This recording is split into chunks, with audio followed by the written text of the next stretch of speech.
truth is the most valuable thing if you're speaking openly about something. If you're talking about something publicly, truth is the most important thing. As soon as you are willing to violate truth to preserve something else, like your status, your ego, your place in the hierarchy of information, well, now I can't listen to you anymore because I know you're willing to lie. You're a grifter. Yeah, and obviously politics is the best example of that. I mean, especially today. I guess it's probably a good time to talk about this. There was a thing that came out recently. There was a book. There was some book about the Kamala Harris campaign where they talked about her getting on this show. And they said a bunch of things that weren't true. They talked to supposedly talked to like 150 different people about her and what happened with her coming on this show. I don't know if it's 150. A lot of people. They didn't talk to us, and which is kind of crazy. And which is like they didn't even ask. But they said things that just weren't true. One of the things they said that weren't true was that we lied about the day that Trump was coming on. No, we just didn't tell you that Trump was coming on. He was already booked a long time ago. This is how it worked. Trump was really easy to book, like super easy. We offered one day. He said yes. That was it. There was no, what are we going to talk about? How long is it going to be? Is it going to be edited? There was nothing. Yeah. What's the waiver? Here, give me that waiver. Sign it. It was so easy. So he was already booked. They never committed to doing the show. So all this talk, there was another thing they said that the reason why they did the Beyonce thing, the Beyonce event in Houston, was so that they could be in Texas to do my show. They never agreed to do the show. None of that's true. They never agreed. That's fucked. They also said that they sent someone down here to the studio to do a walkthrough of the set. That's not true. The Trump administration did. I mean, if they are trying to say that they, as in the entire federal government, well, I don't think the well, I guess the Secret Service is a part of the federal government. Maybe you can kind of get away with saying that because the Secret Service came down here for Trump and looked around that we sent someone down, but it was not. It was the Trump administration sent them down because they're the only ones that had a date to do the show. These people didn't have a date to do. They never agreed to do the show. This is really important.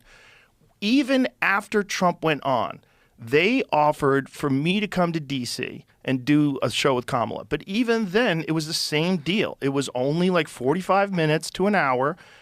And, it was not on my set. And I said that, look, he did it here. We should probably do it here. Like, if it's possible to do it here. Obviously, when he did it, it had an enormous result. I'm willing to do the same thing for her. I wanted to release both of them on the same day. This was my goal. I was even trying to figure out if there was a way that I could do it, and I even offered to do it late that night. So the night that Trump came on, I'm like, what if we do her, like when she's done in Texas, if she came here? But no one ever committed to doing it. This is like really important because they keep pretending that I lied or I did this or I did that. They never committed to doing it. Well, we went through, I've got a whole, we have all the receipts, by the way. Of course. I have a whole list of conversations that took place. They never said she was going to do it. So this whole idea that we fucked her over and then we fucked her over for Trump, incorrect. Just not true.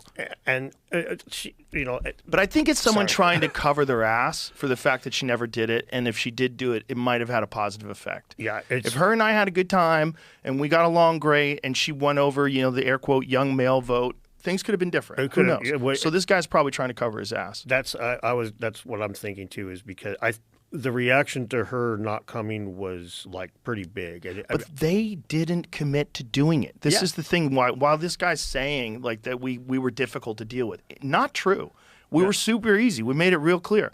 But also, it's got to be the actual real show. It shouldn't be some fake version of it where I'm sitting in a conference room. Also, they wanted a stenographer in the room. They wanted staff in the room. Trump was just in here by himself. Yeah. Just me, him, and Jamie. That's it. For 3 hours. Like, they wanted to do everything. They wanted it very controlled, and they were really concerned that it wasn't going to be edited. So I don't think they ever really were sure they wanted to do it. Yeah. Then once Trump did it, and it had this huge response, I think then it was like, what the fuck? What are we doing? He just did it. It's got 50 fucking million views. This is so stupid. Why didn't we do it? And so then there was, even then, when they offered to do it in D.C., my manager asked, is she committed to doing this? If I bring this to Joe, no, she hasn't committed to doing this. Have you brought this to her? Like, they wouldn't even say whether or not she had expressed willingness to do it or whether they were trying to convince her to do it. We know for sure there were some people that were supposedly on her staff that were against her doing it. They thought it was because it's a bunch of wokesters. They're basically in a cult. You have a Look, if you're willing to go on Fox News, you talk to what's that guy's name, Brett Breyer? Yeah. Where they cut that off after 20 minutes. When they did that, that's when I was like, look, it's got to be in the studio. It's got to be in the studio, and it's got to be real. It's got to be a real conversation. I had entertained a couple of times going to, but I was like, 45 minutes is just not enough. You and I have been talking an hour and a half already. Yeah. Yeah, it's just it's not enough time. You need more time. You need more time to find out what makes someone tick. And that's probably what she was afraid of. Probably what